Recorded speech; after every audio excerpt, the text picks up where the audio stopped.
जय माता दी। नमस्कार आप सभी को। आज हम अपने चैनल श्री हरि ज्योतिष कार्यालय लखनऊ के माध्यम से आपको संस्कारों की श्रृंखला के अंतर्गत का जो विशेष टॉपिक है समावर्तन संस्कार, उसके बारे में हम आपको बताएंगे। जो समावर्तन संस्कार की महिमा क्या है और इसका अर्थ क्या है, पहले तो हम उसके बारे में ये जानें और तभी हम समझ पाएंगे कि इस संस्कार को हमें क्यों कराना चाहिए।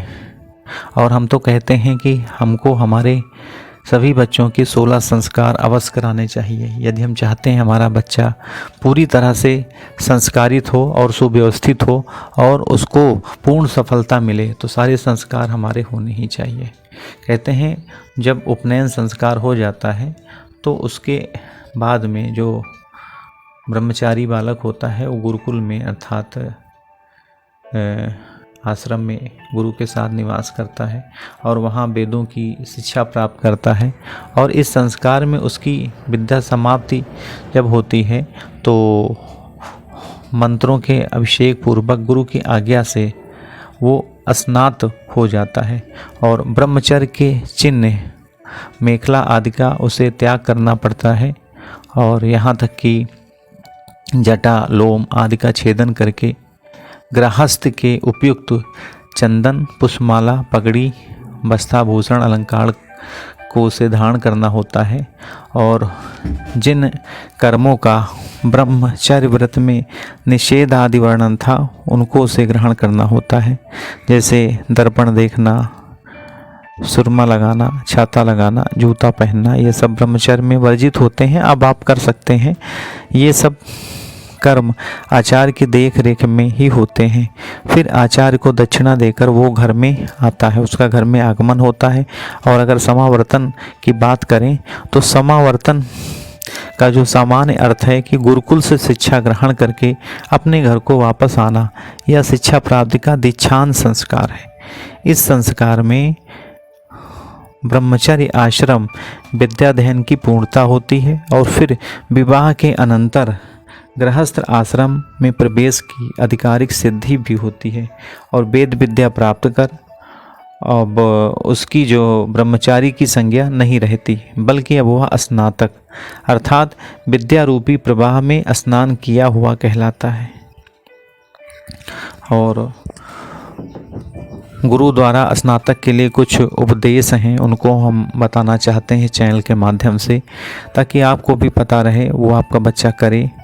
और वो आदेश ऐसे हैं कि गुरु की आज्ञा से मंगलमय कलशों से मंत्र द्वारा पूत जल से स्नान संपन्न कर वह नवीन वस्त्र आभूषणों को धारण करके गुरु के चरणों के समीप बैठता है। तब गुरु उसे आगे कैसे जीवन जीना है, व्यतीत करना है, उसकी शिक्षा देते हैं। विद्याध्ययन पर्यंत गुरु के समीप रहता हुआ वह ब्रह्मचर्य पूर्वक शम दमादि नियमों के पालन में तत्पर रहता है, अग्नि की उपासना करता है और गुरु शुश्रूषा में तत्पर रहता है। किंतु अब उसे वापस घर लौटना होता है। वहाँ पर गुरुकुल के परिवेश को छोड़कर उसे नए परिवेश में रहना होता है। गृह के वातावरण में माता पिता के स्नेह से कहीं वह नियमों से च्युत न हो जाए, सम दमादि का उसका आचरण कहीं शिथिल न हो जाए, इसलिए गुरु उसे शिक्षा प्रदान करते हैं कि आगे भी तुम सावधान होकर यम नियमों का दृढ़ता से पालन करते रहना। कामवाद, कामाचार और काम भक्षण से सदा बचते रहना। नृत्य गीतादि में अभिरुचि मत रखना। सभी के साथ मित्रतापूर्वक व्यवहार रखना। विवाह हो जाने तक इन सभी नियमों का पालन करते रहना और विवाह के अनंतर गृहस्थ धर्म के नियमों का भी पालन करना। और व्यक्ति का जीवन पूर्ण सदाचारमय हो, भगवत भक्तिमय हो, आनंदमय हो, उसके लिए गुरु उपदेश पुनः देते हैं। क्या देते हैं? सत्यम वद धर्मम चर, स्वाध्यायान्मा प्रमदा, आचार्याय प्रियम, धन माहृति प्रजातंतुम माँ वैच्छेतिम। अर्थात हे पुत्र, तुम सदा सत्य भाषण करना, आपत्ति पड़ने पर भी झूठ का आश्रय मत लेना, अपने वर्ण आश्रम के अनुसार शास्त्र सम्मत धर्म का अनुष्ठान करना, स्वाध्याय से अर्थात वेदों के अभ्यास, संध्या वंदन, गायत्री जप, भगवान नाम का गुण कीर्तन, नित्य कर्मों में कभी भी प्रमाद मत करना, अर्थात ना तो कभी उन्हें अनादर पूर्वक करना और ना आलस्यवश उनका त्याग करना। गुरु के लिए दक्षिणा के रूप में उनकी रुचि के अनुसार अनुरूप धन लाकर प्रेम पूर्वक देना, फिर उनकी आज्ञा से ही गृहस्थाश्रम में प्रवेश करके स्वधर्म का पालन करते हुए संतान परंपरा को सुरक्षित रखना, उसका लोप न करना, अर्थात शास्त्र विधि के अनुसार विवाहित धर्म पत्नी के साथ ऋतुकाल में नियमित सहवास करके संतानोत्पत्ति का कार्य अनासक्ति पूर्वक करना।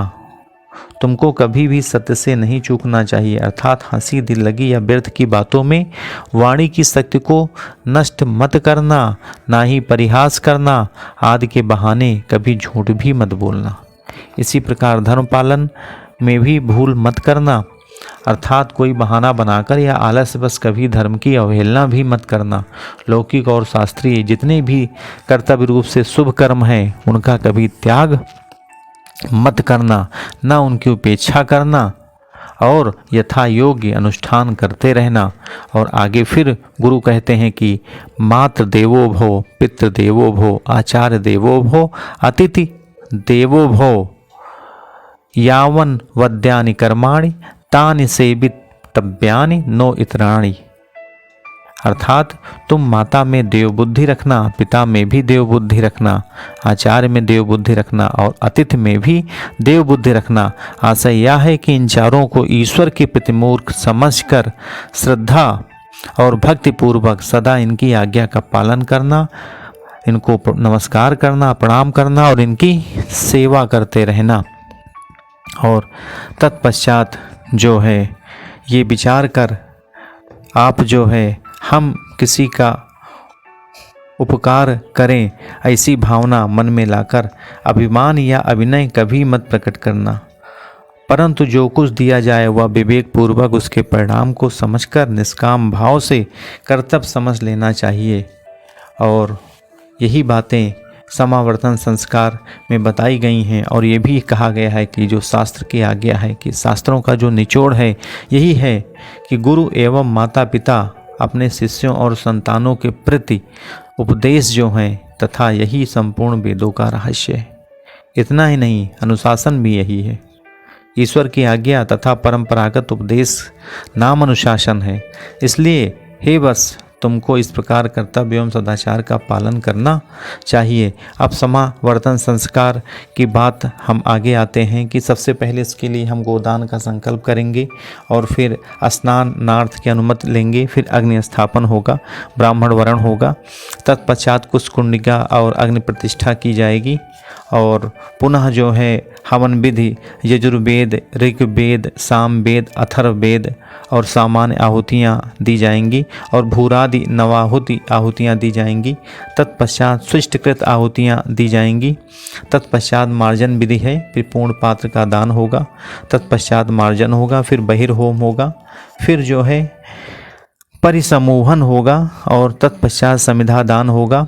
उसके बाद जो है सर्वांग स्पर्श होगा, फिर त्रयायुष्करण होगा, फिर उसके बाद जो है 8 कलशों के जल से अभिषेक की विधि है वो भी इसमें समावर्तन संस्कार में है। फिर सूर्योपस्थान होगा, दंत धावन होगा, मेखला निस्तारण होगा, नासिका आदि का स्पर्श होगा और पितरों के निमित्त जलांजलि होगी, सविता देवी की प्रार्थना होगी, नूतन वस्त्र धारण होगा और यज्ञोपवीत भी धारण होगा पुनः नया और उत्तरीय वस्त्र धारण होगा, अलंकरण धारण होगा, तत्पश्चात पगली धारण होगा और कर्णालंकार धारण होगा, अंजल धारण होगा और दर्पण में मुखावलोकन होगा और तत्पश्चात उपाना अर्थात जूता धारण होगा, जूता चप्पल जो भी है, फिर दंड धारण होगा और आचार्य के लिए फिर गोदान होगा और फिर स्नातक के आपको नियम बताए जाएंगे और वो नियम थोड़ा सा बड़े हैं इसलिए अब इस वीडियो में हम नहीं बता पाएंगे क्योंकि वो आपको आपके आचार्य बताएंगे और उनसे आप ज़रूर जान लें और वो नियम 16 नियम है स्नातक के, अर्थात हमारे जीवन के, जो हमारे जीवन को अच्छा करेंगे और सुव्यवस्थित करेंगे। उन नियमों का हमें पालन करना है। फिर पूर्णाहुति होगा और दक्षिणादान होगा, ब्राह्मण भोजन का संकल्प होगा, फिर भूयसी दक्षिणा का संकल्प होगा, तत्पश्चात विसर्जन और विष्णु स्मरण करते हुए हमारी पूजा संपन्न होगी। तो ये हमारा रहा क्षमावर्तन संस्कार। और हमें पुनः आपसे आग्रह और विनती करते हैं कि अपने इस वीडियो को, ये चैनल आपका है, स्वयं